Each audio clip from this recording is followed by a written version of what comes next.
Magandang araw po sa lahat ng member consumer owners ng First Laguna Electric Cooperative Incorporated o FLECO sa 11 bayan sa 4th District ng Laguna. Mula rito sa FLECO Main Office sa Lumban, ako si Veronica Polidario. Ngayon ay araw ng Biyernes, October 3, 2025. Napapanood ang FLECO News TV broadcast sa official Facebook page ng ating electric cooperative. Una sa aming mga balita. Tuloy-tuloy pa rin ang serbisyo ng FLECO sa 11 bayan sa Laguna matapos maisabatas ang karagdagang 25 taon sa franchise ng co-op. Narito ang aking report. Ganap nang naisabatas ang pagkakaloob ng karagdagang 25 taon sa franchise ng First Laguna Electric Cooperative Incorporated o FLECO sa bisa ng Republic Act 12278 matapos itong mag-lapse into law nitong September 7, 2025. Ang RA 12278 ay nagbibigay ng kapangyarihan at pahintulot sa FLECO na magtayo at magpatakbo ng power distribution system sa mga bayan ng Cavinti, Pagsanhan, Lumban, Kalayaan, Paite, Pakil, Pangil, Siniluan, Fami, Mabitak at Santa Maria sa lalawigan ng Laguna hanggang sa taong 2053. Labis na pasasalamat ang pinaaabot ng FLECO Management, Board of Directors at mga empleyado sa lahat ng mga tumulong at sumuporta sa proseso ng franchise application hanggang sa maisabatas ito. Maraming salamat po sa lahat ng sumuporta sa FLECO upang maisabatas ang karagdagan 25 years sa ating franchise na ating kooperatiba. Una, maraming salamat po sa ating member consumers owner, sa authors ng ating franchise bill, former Laguna 4th District Congresswoman Jam Agaraw, Pirega Party List Congressman Presley C. De Jesus at APEC Party List Congressman Sergio Dago. Ngayon din, maraming salamat po sa primary sponsor sa Senado na si Senador Rapi Tulfo, sa National Electrification Administration sa pamumuno ni Admin Antonio Mariano C. Almeda at sa Philippine Rural Electric Cooperative Association sa pangunguna ni Atty. Janine Dipay Kalingan at sa Energy Regulatory Commission na umagapay at kaisa ng FLECO sa buong proseso ng franchise application. Kasama rin sa mga pinasasalamatan ang municipal mayors sa coverage area ng FLECO na sumuporta rin at nagtiwala sa co-op. Ipinangako naman ng FLECO Management at Board of Directors ang patuloy na pagpapaganda ng serbisyo at mga programa ng FLECO sa 11 bayang nasasakupan nito. Samantala, kamakailan lamang ay hinirang ang FLECO bilang top-performing electric cooperative ng National Electrification Administration. Tumanggap din ng mga pagkilala at parangal ang FLECO sa ginanap na 2025 NEA Lumens Awards at Philreca Awards from the Wires nitong Agosto sa SMX Convention Center, Bacolod City, Negros Occidental.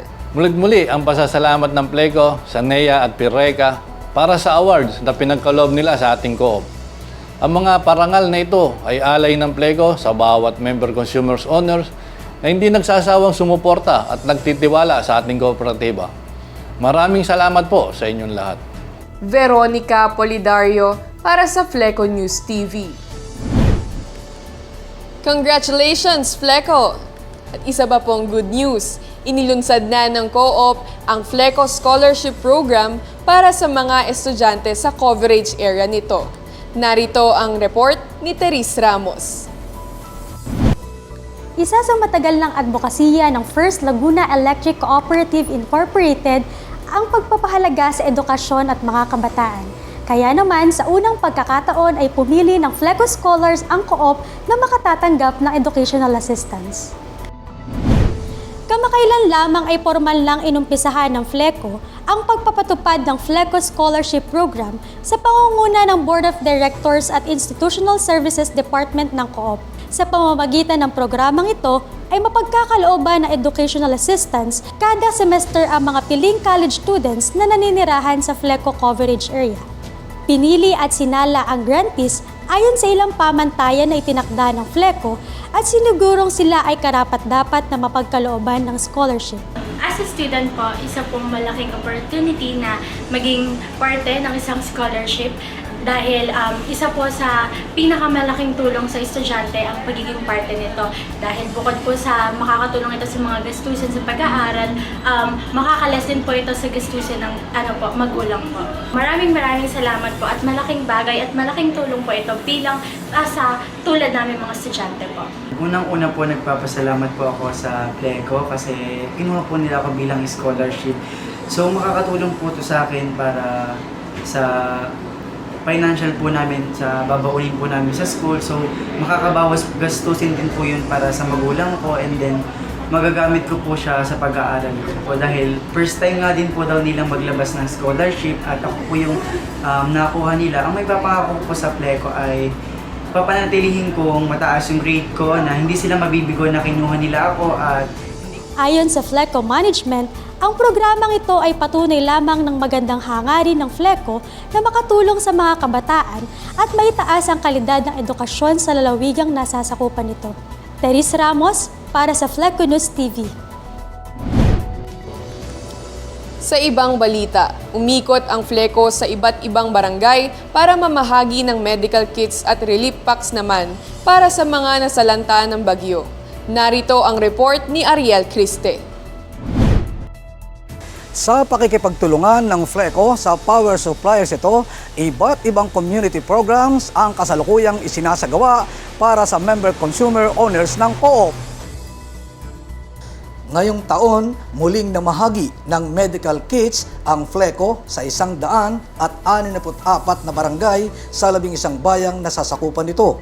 Ang medical kits ay naglalaman ng bagong nebulizers, blood pressure monitors at first aid kits mula sa Aboitiz Power na maaaring magamit sa mga barangay health centers. Samantala, namahagi rin ng Fleco ng relief packs sa mga nasalanta nitong mga nagdaang bagyo. Naisakatuparan naman ang relief operations sa tulong ng San Miguel Corporation kung saan ay umabot sa 1,000 residente sa Fleco coverage area ang naging benepisaryo ng programa. Ariel Criste para sa Fleco News TV. Samantala, nagpadala ng task force kapatid ang Fleco sa Masbate upang tumulong sa power restoration sa probinsya matapos itong hagupitin ng bagyong Opong. Liliwanag na muli sa Masbate. Dahil ngayong Oktubre, makikipagbayanihan ang line workers ng Fleco sa probinsya kasama ang mahigit 300 linemen mula sa iba't ibang electric cooperatives sa bansa para ibalik ang serbisyo ng kuryente sa naturang lugar.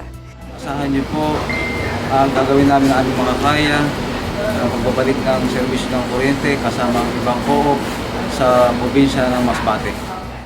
Ang Masbate ay isa sa mga probinsyang lubhang nasalanta ng bagyong Opong nitong nakaraang linggo at hanggang ngayon ay malaking bahagi nito ang wala pa ring kuryente at signal. Ang Task Force Kapatid ay isa sa best practices ng electric cooperatives sa buong bansa. Layunin nitong matulungan ang mga co-op upang makabangon sa mga kalamidad. Veronica Polidario para sa Fleco News TV. Ngayon naman, para sa isa pang good news. Nananatiling pinakamababa ang Fleco electricity rate sa lalawigan ng Laguna nitong September billing month. Para sa residential consumers, 9 pesos and 69 centavos ang September 2025 power rate, samantalang 11.05 pesos sa commercial consumers at 8.06 pesos naman para sa high voltage o industrial consumers. Isa rin ang Fleco sa may pinakamababang power rates sa rehiyon ngayong buwan ng Setyembre. Yan po ang aming mga balita ngayong araw. Huwag kalimutang i-like at i-follow ang official Facebook page ng Fleco upang maging updated sa mahalagang anunsyo ng ating co-op. Sa ngalan po ng bumubuo ng Fleco Workforce, magandang araw pong muli. Ako si Veronica Polidario para sa Fleco News TV.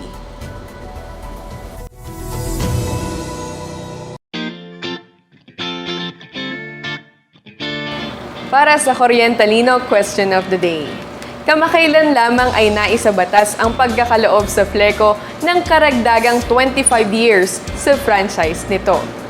Sa bisa ng Republic Act na ito ay nabigyan ng kapangyarihan at pahintulot ang FLECO na patuloy na magserbisyo sa nasasakupan nito. Ano ang tawag sa batas na ito?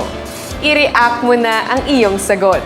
I-click ang like button kung ang sagot mo ay Republic Act 7832. Heart button naman kung ang sagot mo ay Republic Act 12278. At carry action kung ang sagot mo ay Republic Act 9136.